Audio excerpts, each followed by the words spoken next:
Welcome back, Cobb Squad, everyone. Yeah, I was just enjoying Jedi Mike's wonderful recreation of the Super Bowl halftime show. Wait, the Super Owl. Welcome back, everyone. We're here the Harley Quinn podcast, reviewing season 5, episode 5, something pasta dinner. That's something. It's a whole thing, you know. This episode was interesting, but I'm excited to talk to you guys about it. How are you guys doing, Keenan, Mike? I'm great. Long week, but I've been looking forward to this, to get to see y'all. Yes. Yeah, I just needed some, enjoyment after yesterday. Saw Captain America and stuff. Had my review on my platform and everything. And I have to write it here also on Multiverse of Color soon. So I'll be going up tomorrow. But yeah, I'm just, it's part of the life of a critic. You have your highs and lows and all that stuff. But, I'm glad I get to talk about something, that, people I love. And we can just take our mind off, of some stuff. So we're in DC. Everything's brighter, right? I'd say, yeah, if you want to hear his thoughts on Captain America, the new Brave New World or New World Order, whenever they change your mind, or something. My bad. I do not see as you know, I do not keep up with Marvel that well. Yeah. Check out his channel. You can see his little ad right there. You can check out his channel, and he'll be writing something for Multiverse of Color soon. I cannot wait I need to look at your video. Apparently, it's going viral. It's actually apparently it's going viral, so I'm excited to see it because I've heard mixed reviews on it. So I don't have any DC Studios news. I looked and see anything like really that came through in the last week since we've recorded. I don't know if you guys have anything new that you want to talk about, but Lanterns is shooting. Lanterns, that's awesome. Yes. So we'll get something soon. Yes. Yeah. There was a brief Guy Gardner spot during the Super Bowl. Oh, yes. Yeah. The bowl cut. It was it was like a bowl cut. Oh my god. Yeah. The hair is it's herring. It's certainly a piece of hair on his head sitting there. Anyway. Yeah. I'm not waiting to see him get the comic accurate jacket and kind of see how it just I don't know. It just seemed a little off to me in terms of even though I know he's supposed to be funny and be a joke and everything like that, but I just kind of want to see how you look like in your normal lantern type gear, not so that's yeah. I agree with that. Yeah, definitely. All right. Well, I think James Gunn also did something for crypto for dogs recently. Right. A tribute. Yeah, so and also the toys leaked. We got first crypto toy. Yes. Yes. Stop, really? Yes. Crypto toy. We got a new image of Superman on it. That toy I'm definitely thinking about getting for my nephew Abel, who is obsessed with crypto because of books that I got him. I got him his first DC Comics little board books for toddlers, and he is obsessed with crypto immediately. So I definitely want to get him all the crypto toys. So shout out to DC. They know how to get the money out of people in a pre-session, I guess, a pre-session.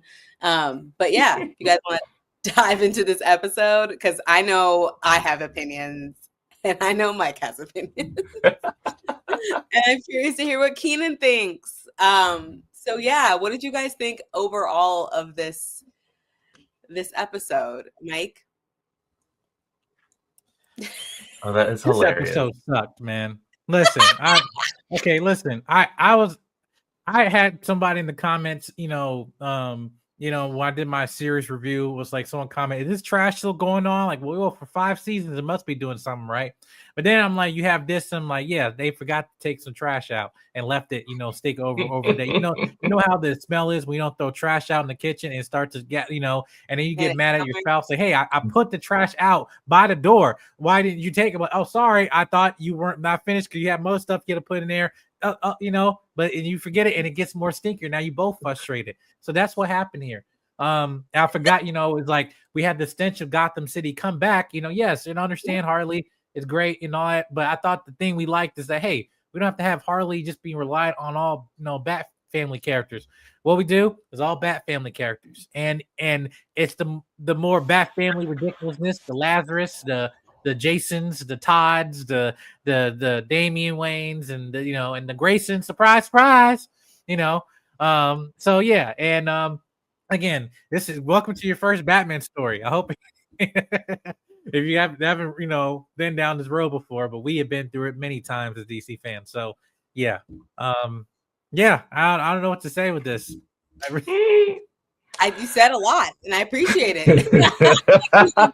I mean, overall, yes, all those things. I guess DC is like, but there's not enough Batman, and y'all need so much Batman all the time. Like, we're not a company unless there's so much Batman. I spent more of the episode trying to recall all the callbacks to things that have happened in previous episodes, so I was at least able to focus on something else. I did only smile once in this thing, but that's just, I don't know.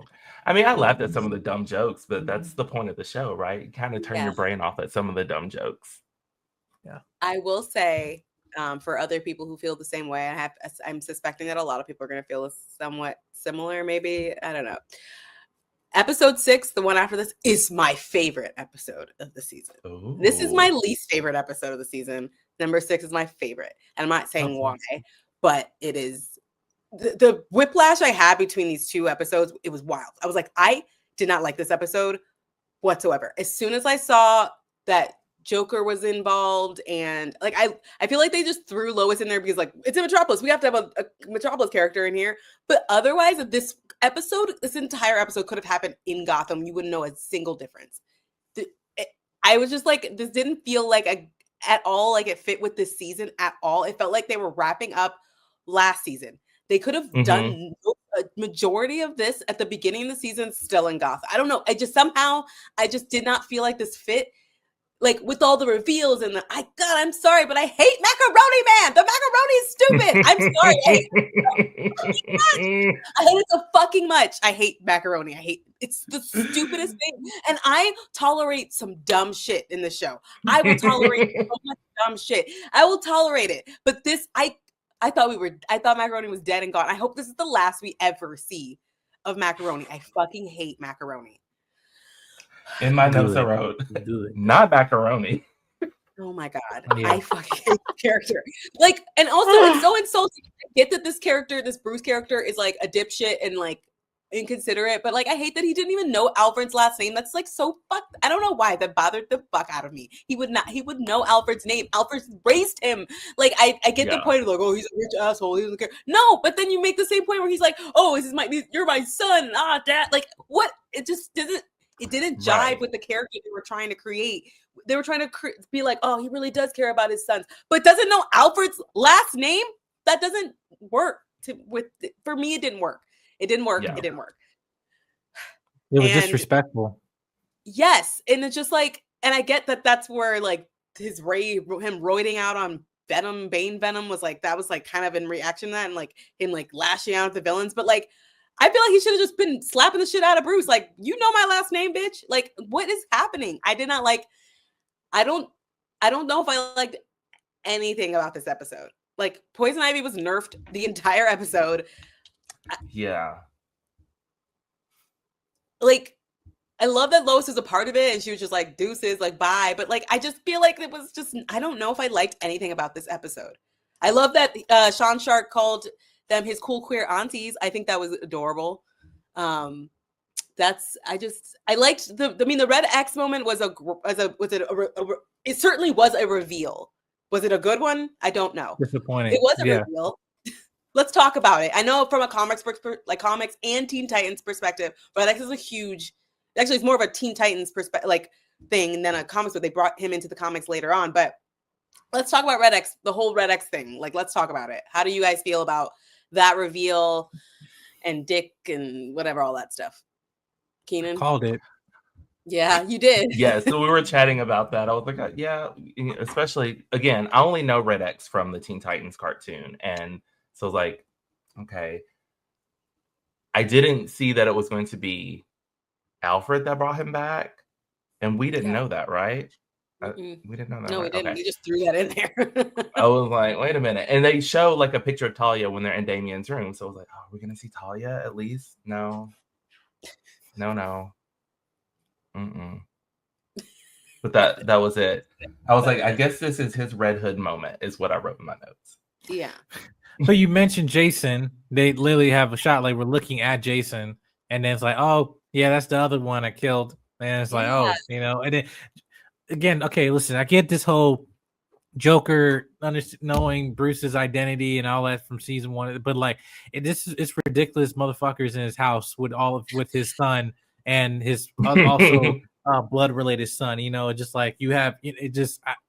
It's almost like Batman common sense, like Batman 101. Like this, come on now. Why was Barbara wasn't here? Why, like in this dinner? You talking about family? You know what I mean? Because now a moment that I would want cinematically, like I'm waiting for Robbins to have that like father-son relationship with Bruce that I feel like we haven't gotten cinematically, like honestly in decades, and in a unique way, and also to see like the Robins as brothers and see them interact and stuff like that. Like that's another side to Batman's humanity that I feel like we're going to get this with James, which I'm excited for. But they just totally like just kind of take all the emotional elements and make it as a joke like of this. It's like, yeah, you're using the Lazarus Pit for Dick, and then yet you mentioned Jason. So what, you're not going to bring up Jason at all, I guess, yeah, but then Damien, I like that he's older. I like that his voice actor, his voice is older from season 1. True. And stuff, but he's saying that Ravens broke up with them. So I like that you have the Teen Titans connection there. And solidifying that. But yeah, but aside from that, I just with Wayne family dynamics, it's almost like a religious relationship I have with it. Don't fuck that up, please. And that's disrespectful. It's like that's just one thing you don't, kind of line that you don't cross or you mess with. That unfortunately I felt in a previous DC iteration they tried to do something like that, and ultimately it failed, and they saw the ramifications of that. So they're like, hey, let's just put this in a cartoon show, do whatever we want with the Wayne family. Like, no. So yeah, that was my biggest flaw. Like, because I honestly, Harley and Ivy were side characters in this. I felt like they weren't even the main characters of this all and stuff. But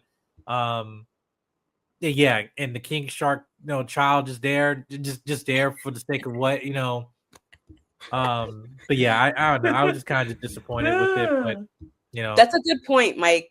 You said that they were side characters in this episode, and the crazy thing is we just watched Brainiac episode when they were literally not the focus of that, and that was so good. And then this, I don't know what happened. It feels like there were two completely different sets of writing teams for each of these episodes. This feels like they had to shove so much into this to fix it and tie up loose ends. I don't know. I don't mean to harp on how much I didn't like this episode, but I really didn't like it. I don't know. Like the Bruce, like you have to really dumb down Bruce to make him fit into this show. But they've also not only dumbed him down, but they've made him like an irredeemable asshole and like super unlikable. And I don't know. I'm like, I don't like that. I don't like this version of Bruce at all. Now you're more attentive of a date with Lena Luthor than your own children, because like there's even to the side of having that emotional rift, like it is still there, but it's not in this way. In this context, it's more of like, hey, I'm harder on you guys because I don't want you to become me, and that like that type of relationship. But at the same time, what they did here, like, oh yeah, he can be very emotionally dependent on people, on the wrong person over because some Lena Luthor, the relationship and everything, which is completely unlike him. Like, yes, you have romantic relationship, yes, but that doesn't get away from the family aspect of it. And there's dynamics to it. Here's my blood related son who's now been trained by League of Assassins and all this stuff, but here's my firstborn son who I just lost and now I'm mourning his death. Like, come on, like I don't have to be writing these damn scripts for you. Read your comics, like, damn it. Like, right, and that's the thing, you know, like I totally understand getting to do your own thing and spending like, and that's great. People do their own things all the time, and it's amazing. Like we have James Gunn, his own version of Peacemaker. Peacemaker's not like that. Well, he wasn't. Now he is in the comics. Now they've aligned them in the comics, but Peacemaker wasn't like that before. He's made a character. Like you can make characters. You could do your own thing with a character and still make it good, and people be like, this is like Vigilante is nothing like his comic counterpart, but he's amazing. He's amazing as a TV character, and you can enjoy both characters because they're written well enough where you can enjoy them. This shit and the Bruce, the Dick, I've never really liked the way the show is written Dick, but I have tolerated it because largely it does deliver some fun jokes and laughs, but it really grated on me this time. I was like, oh my God. It was just, yeah. I did enjoy Sean Shark. I know he was there, and why was he there? Just whatever, to give Harley and Ivy like parenting woes. But I did like him like running towards the shower thing. It was just a completely nonsensical scene. One of the most stupidest fucking scenes I've ever seen in my life. But I did laugh when I saw him running like to the shower thing. It was so fucking funny. I don't know why I'm running towards the shower. I was like, he's supposed to be the Tasmanian devil now. Like he just starts spinning around. It was the funniest thing I've ever seen. I was like, okay, that's the thing. Like this show can be like, this is the worst episode, but at least I laughed a couple times. I'm like, fuck, whatever. Yeah. So yeah, I don't know if you guys have anything else. Maybe before we like wrap it up, because I feel like we're all not feeling great about this episode. What would we have preferred to see at this dinner out of all the Metropolis characters that we have on the show already? Not like, just like, I obviously would love to see the super family, but like of the characters they've introduced in Metropolis this season, who would you have rather had instead of all the damn Gotham characters we had? Oh, you mentioned Lena. I'm like, I would have that to connect that thread of why they, from the last episode. Now we know that she's locked in with Brainiac and stuff, but in the same time, she's in a relationship with the greatest detective on Earth, and that can be something where he's catching something. I'm sorry, I don't even want to get forward with this. Yeah. It's just like I don't want to do the work for these writers, but I mean, hey, I never written a show on Max, and stuff like that. But hey, I mean, I was a person.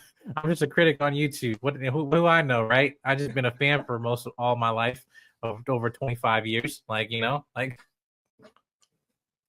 and this is